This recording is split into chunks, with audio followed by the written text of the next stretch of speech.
നമസ്കാരം ട്രേഡേഴ്സ്, നമസ്കാരം investors. This is Siyad ഇലിഗൽ.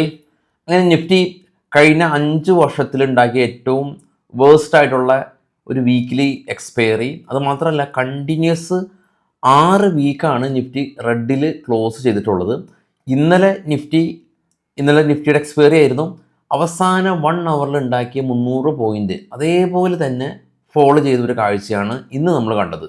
നിഫ്റ്റിയുടെ ചാർട്ട് പരിശോധിക്കുമ്പോൾ കൃത്യമായിട്ടുള്ള പ്രൈസ് ആക്ഷൻ കാണാൻ സാധിക്കും. 2 ദിവസത്തെ ചാർട്ട് ഒരേ സമയം ഞാൻ വെച്ചിട്ടുണ്ട്. ഇന്നലെ നമുക്ക് ഗ്യാപ് ഡൗണിൽ നിഫ്റ്റി ഓപ്പൺ ചെയ്തു.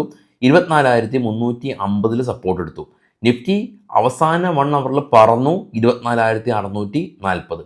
ഇന്ന് നിഫ്റ്റി ചെറിയൊരു ഗ്യാപ് ഡൗണോടെ ഓപ്പൺ ചെയ്തു. അതിനുശേഷം ക്ലോസ് ചെയ്തിരിക്കുന്നത് എക്സാക്റ്റ് ഇന്നലത്തെ സപ്പോർട്ട് എടുത്ത റേഞ്ചിൽ തന്നെയാണ് നിഫ്റ്റി ഇന്ന് ക്ലോസ് ആയിരിക്കുന്നത്. അതാണ് നേരത്തെ സൂചിപ്പിച്ചത്. നല്ലൊരു പ്രൈസ് ആക്ഷൻ നമ്മൾ ഇന്ന് നിഫ്റ്റിയിൽ കണ്ടു. നിഫ്റ്റി മാത്രമല്ല, ബാങ്ക് നിഫ്റ്റിയും വലിയ തോതിൽ ഫോൾ രേഖപ്പെടുത്തി. 350 point bank Nifty. Mid cap ഏകദേശം 660 പോയിന്റ്. Nifty 230 point. സെൻസെക്സ് 700 പോയിന്റിൻ്റെ ഒരു ഫോൾ ഉണ്ടാക്കി. നിഫ്റ്റിയിൽ നിന്ന് Airtel, HDFC bank, Reliance, M&M, Kotak bank തുടങ്ങിയ കമ്പനീസാണ് ഇന്നത്തെ നിഫ്റ്റിയുടെ ടോപ്പ് ഡ്രാഗേഴ്സ് ആയിട്ടുള്ളത്. നിഫ്റ്റി 50യിൽ 41 കമ്പനീസ് ഇന്ന് റെഡിൽ ക്ലോസ് ചെയ്തു. PG ഇലക്ട്രോപ്ലാസ്റ്റ് പോലെയുള്ള companies 20% lower circuit. Kitex textile company ഇന്നും 5% ലോവർ സർക്യൂട്ട്. കഴിഞ്ഞ ഒരു മാസം കൊണ്ട് കിറ്റക്സ് 40%ലേറെ ഫോൾ രേഖപ്പെടുത്തി. കിറ്റക്സ് മാത്രമല്ല, ഒട്ടുമിക്ക ടെക്സ്റ്റൈൽ കമ്പനീസിൻ്റെയും അവസ്ഥ അത് തന്നെയാണ്. ഇന്ന് നിഫ്റ്റിനെ കുറച്ചെങ്കിലും പിടിച്ചു നിർത്തിയിട്ടുള്ളത് കഴിഞ്ഞ കുറച്ച് ദിവസങ്ങളായിട്ട് റാലി രേഖപ്പെടുത്തിപ്പോയ ടൈറ്റാനും ഹീറോ മോട്ടോകോർപ്പുമാണ്. കൂടാതെ തന്നെ സ്റ്റീൽ സെക്ടറിൽ ചെറിയൊരു ബൈയിങ് പ്രഷർ കണ്ടു, എസ്പെഷ്യലി ടാറ്റ സ്റ്റീലിൽ. ട്രെഡ് ഇന്ന് ടോപ്പ് ഗെയിനേഴ്സ് ആയിരുന്നു. നിഫ്റ്റിയുടെ ടോപ്പ് ഗെയിനേഴ്സ് ലൂസേഴ്സ് കാണാം. NTPC, Titan, doctor Reddy, HDFC life, Bajaj Finserv തുടങ്ങിയ കമ്പനീസാണ്. ഭാരത് എയർടെൽ കാണാം 3.33%, അദാനി എൻ്റർപ്രൈസസ് 3%, ഇൻഡസ്ഇൻഡ് ബാങ്കും ശ്രീറാം ഫിനാൻസും M&M തുടങ്ങിയ കമ്പനീസ് 3 മുതൽ 3.19% വരെയുള്ള ഒരു ഇടിവാണ് ഉണ്ടാക്കിയിട്ടുള്ളത്. നേരെ ഗ്ലോബൽ മാർക്കറ്റ് കാണുമ്പോൾ ഏറ്റവും താഴെപ്പെട്ട് ട്രേഡ് ചെയ്യുന്ന 3 യൂറോപ്യൻ മാർക്കറ്റും നെഗറ്റീവാണ്. ഇന്ത്യ വിക്സ് ഇന്ന് 3.68% സ്പൈക്ക് ചെയ്ത് 12.11, ഏറ്റവും താഴേന്നാണ് റീഡ് ചെയ്യുന്നത്. അതിന് മുകളിലുള്ള ഡോ ഫ്യൂച്ചർ ഇപ്പോൾ പോസിറ്റീവാണ്. ജപ്പാൻ മാർക്കറ്റ് 761 പോയിൻറ്റിൻ്റെ plus Nikkei. Korea, China, Australia എല്ലാം തന്നെ റെഡിൽ ക്ലോസ് ചെയ്തു.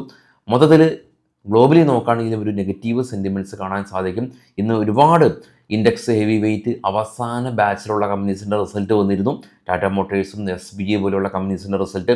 എന്നാൽ ഈ റിസൾട്ട് ഒന്നും തന്നെ നിഫ്റ്റിയുടെ ആ ഒരു നെഗറ്റീവ് ട്രെൻഡ് റിവേഴ്സലായിട്ട് വർത്തിക്കാനായിട്ട് പറ്റിയില്ല. കുറച്ച് സ്റ്റോക്കുകളുടെ വാർത്തകളിലേക്ക് നമുക്ക് പോകാം. ആദ്യം ഇത് ബൈസെൽ റെക്കമെൻഡേഷൻ അല്ല. SBI നെറ്റ് പ്രോഫിറ്റ് 12% ഉയർന്ന് 19,160 കോടി രൂപ കരസ്ഥമാക്കി. ടാറ്റ മോട്ടേഴ്സ് നെറ്റ് പ്രോഫിറ്റ് 30% ഇടിഞ്ഞു.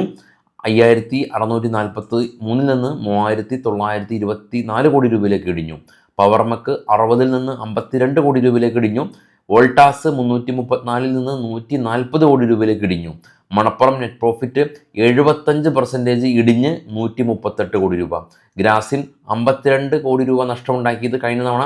ഈ തവണ 120 കോടി രൂപ നഷ്ടമുണ്ടാക്കി. അപ്പോൾ നമ്മൾ മൊത്തത്തിൽ നോക്കുമ്പോൾ കാണുമ്പോൾ മനസ്സിലാക്കാൻ സാധിക്കുന്നത് ട്രംപിൻ്റെ ഭാഗത്തു നിന്നുള്ള ആ ഒരു താരിഫ് ഹൈക്ക് 50% അങ്ങനെയുള്ള സെൻറ്റിമെൻറ്റ്സ് നിലനിൽക്കുമ്പോൾ തന്നെ നമുക്ക് ഈ ഒരു ബാച്ചിൽ വന്നിട്ടുള്ള Q1 റിസൾട്ട്, അതിപ്പോൾ ആക്സിസ് ബാങ്ക് മുതൽ നമുക്ക് വന്നിട്ടുള്ള Q1 റിസൾട്ട് അത്ര കേമമായിട്ടുള്ള Q1 റിസൾട്ട് ആയിരുന്നില്ല. അതിൻ്റെ ഭാഗത്ത് നിന്നുള്ളൊരു സെല്ലിംഗ് പ്രഷർ ഉണ്ട്. കൂടാതെ തന്നെ FISൻ്റെ ഭാഗത്തു നിന്നുള്ളൊരു സെല്ലിംഗ് പ്രഷർ നമ്മൾ കണ്ടു. ഇന്നലെയും FIS ഏകദേശം 5,000 കോടി രൂപക്ക് സെല്ല് നടത്തിയിരുന്നു. ഇന്നലെ DIs 10,000 കോടി രൂപക്ക് ബൈ നടത്തിയത് കൊണ്ട് മാർക്കറ്റിൽ ആ ഒരു ഫോൾ നമ്മൾ കണ്ടില്ല. പക്ഷേ ഇന്നത്തെ ഡേറ്റ നമ്മുടെ സുഹൃത്തുക്കൾ കമൻറ്റ് ചെയ്യും. അപ്പോൾ ഇന്നത്തെ FISൻ്റെ DIsൻ്റെ ഡേറ്റാസ് നോക്കാം. കഴിഞ്ഞ ആഴ്ച നമ്മൾ പരിശോധിക്കുമ്പോൾ എല്ലാ ദിവസവും FIS സെല്ലേഴ്സ് ആയിരുന്നു. കൂടാതെ കഴിഞ്ഞ 4-5 മാസത്തെ കണക്കെടുക്കുമ്പോൾ കഴിഞ്ഞ മാസം മാത്രമാണ് FIS സെല്ലേഴ്സ് ആയിട്ടുള്ളത്. അതിന് മുമ്പുള്ള 4 മാസവും FIS ബയേഴ്സ് ആയിരുന്നു. അപ്പോൾ താരിഫ് മാറി നിർത്തിയാൽ കൂടിയും FISൻ്റെ സെല്ലിംഗ് പ്രഷറുണ്ട്. Q1 result മോശവുമാണ്. ഇത് നമ്മൾ കൂട്ടി വായിക്കേണ്ടതായിട്ടുണ്ട്. എനിവേ, നമുക്ക് നാളെ അടുത്ത ആഴ്ചയിലെ മാർക്കറ്റ് ഔട്ട്ലുക്കായിട്ട് എത്താം. എല്ലാവർക്കും ശുഭദിനം, ശുഭരാത്രി, നല്ലൊരു വീക്കെൻഡ്. Thank you.